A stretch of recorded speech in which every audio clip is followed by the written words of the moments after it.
Hey YouTube, haven't brought you much real content since the original best of 3 that I posted. Sorry about that. I did have a lot of Pokemon I played for the marathon, and I was a little bit Pokemoned out, but I'm back. Really already missing the game, but this is just a quick video. I'm gonna do 2 of these. This one is the first edition. It's the 5 cards to invest in, or 5 cards that we'll see more play as we enter the new format, including Next Destinies, because all my city championships are done. So really the next tournament I'm looking forward to is States, Arkansas States, and I'm going to try and hit up another one. But so this new format that the EXs are really going to define, and what cards exist in our current card pool right now that aren't really seeing play now, they're probably on the cheaper side, but that will go up in value. Alright, so at number 4 and 5, there's kind of a two-parter. These two kind of go together. They'd be played in the same deck. Are Rayquaza Deoxys Legend and Emboar, the ability Emboar.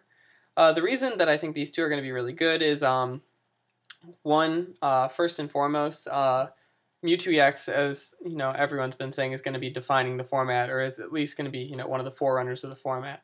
And because of Rayquaza Deoxys' Pokebody, Space Virus, he's able to take 3 prizes against a Mewtwo EX, no matter what, no matter EV, and it doesn't matter because of weakness, so it'll hit it for 300 damage, which is excessive, but you take 3 prize cards, which is huge. Emboar is also good because you get the new Reshiram EX. I feel like it's more easily abusable with Emboar. It also, I feel like we've learned from all the electrics being played in our current format that a difficult retreater like electric, because you can't dynamo to your active electric.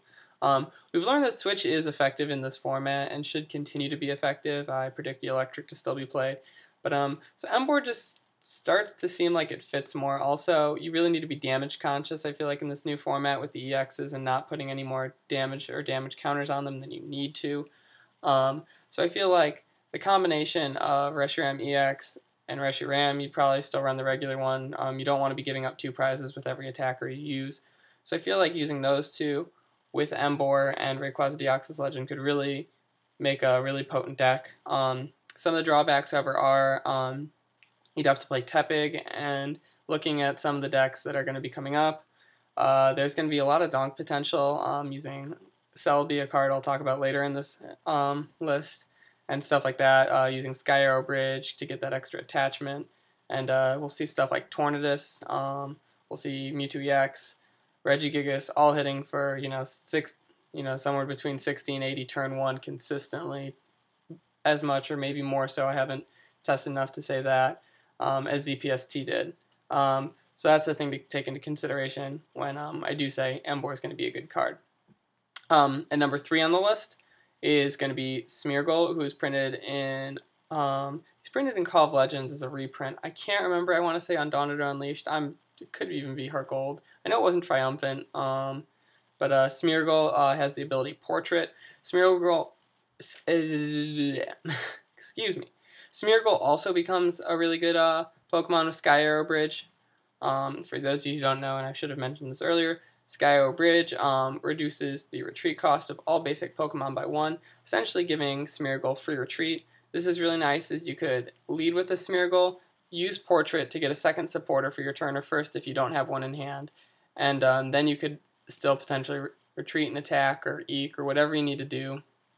So that's a really nice thing about Smeargle in this new format, where he was not as good as Cleffa because Cleffa had free retreat. That was really the selling point. Yes, there was the risk of having to Juniper's your hand away because you have to take the supporter if they have one. So yes, there was that risk of hitting the Juniper, but really the thing that really sold Cleffa as the best starter of the format was the free retreat. So I think Smeargle could potentially be a solid Pokemon in this game, and definitely go back up in value to probably what it was right around when mid-season rotation happened. So that's definitely something to look out for. And number 2 is Mew Prime. There are a lot of decks that have played Mew since the Heart Gold Soul Silver rotation, and even before Rhyperior was a big metagame threat, or Mewperior rather, I'm sorry. But we've seen, Mewgar, Mewbox, and Mewlock kind of all have their downfalls, while at different times. Mew still has kept its value, and I feel like I'm putting Mew on this list because Mew has the potential to be good based on what cards are printed around it. Mew also counters Mewtwo EX just like RDL does, so that's really big. So I really can't tell you specifically why Mew is going to be good aside from the fact that it hits Mewtwo EX for weakness, and there aren't that many great psychic attackers aside from Mewtwo EX. But I do feel like because there's always a potential for some crazy card like Rhyperior or Level X to be printed, that if that card is not easily played down itself, that Mew will instantly be good if that card exists. So Mew is always a solid investment, I feel like, as long as it's in format. So it's definitely a card to watch out for as potentially being really good in the metagame, depending on what gets printed. And yeah. And then our number one card, another 60 HP Prime who has 100 in all his base stats in the video games. He's kind of like the cute little mascot Pokemon. He's the equivalent of Mew for second generation. That's Celebi Prime, also from the Heart Gold Soul Silver Triumphant set. As I mentioned before, Sky Arrow Bridge gives all basic Pokemon one less retreat cost. This gives Celebi free retreat, just like Smeargle. And Celebi is going to be a huge. Celebi's huge selling point is that you can use its ability Forest Breath to attach an extra grass energy. For your turn, this means you can charge up Mew or Mewtwo EX with a DCE and a grass energy and be hitting for 60 turn 1. Tornadus gives you that 80 with Hurricane. Additionally, Regigigas, his first attack can give you 60 or 80 depending on if you want to do 20 to yourself. And really, between KOs, it's going to accelerate your energy. You can potentially drop a Terrakion just out of left field, promote your Celebi after the knockout, and then attach twice to it, one of them being a fighting or a rainbow or what have you. And you could still do retaliate just kind of out of nowhere. I know benching Terrakion's been, the hardest part about playing Terrakion, so that's kind of taking care of itself. So Celebi really, with Sky Arrow Bridge, sort of creates an energy acceleration engine, kind of unlike everything we've seen before where everything else is based around evolutions. And in this really fast format that these EXs are going to create with Celebi, I really do think it's going to be one of the best energy acceleration engines, and definitely one that I'm really interested in playing. It just kind of sounds fun. So Celebi is definitely the card to invest in most that's not expensive now, that's going to get expensive. I know it was printed in the, I believe it was World of Illusion box with the Zoroark and Legendary Pokemon Giant promo card that does like 1,000 damage or something ridiculous like that. But I know it was printed there, but that was a Call of Legends box. Not a ton of people bought it, and even though there are reprints of it, it's still going to go up in price. I don't think it'll hit crazy high prices, but I'm seeing it as potentially being up to an $8 card, which when I bought mine, they were $3. I think they went up to $4 on Troll and Toad. So definitely get them while you can. You're going to probably be playing 3 to 4 of them from what I've seen, from what I've played, tested a little bit in this format. So it's definitely a card to grab, and I think it's going to be one of the defining points of the new metagame when we get there. So those are the 5 cards.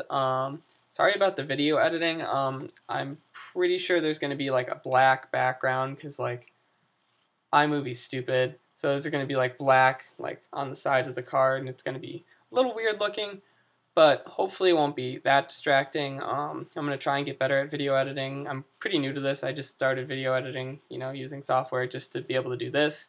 So I should be coming at you with the 5 cards that are currently in our card pool, that are currently seeing play, that are going to maintain their value or keep seeing play in the metagame. And then I'm also, maybe, don't quote me on this though, I think I might do one with cards that'll lose their value or won't really be viable in the metagame that are viable now. But that one's harder for me to say. I haven't tested enough, so we'll see when I get there. It might not be released as close as these two, but just trying to bring you some content. I could be wrong on this.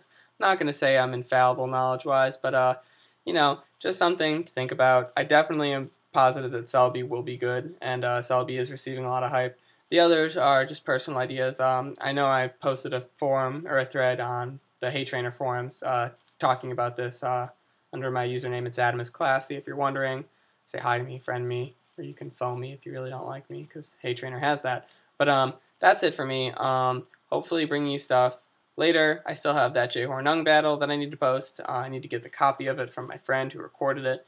But that'll be it for me. Until next time, guys, thanks for watching. Bye.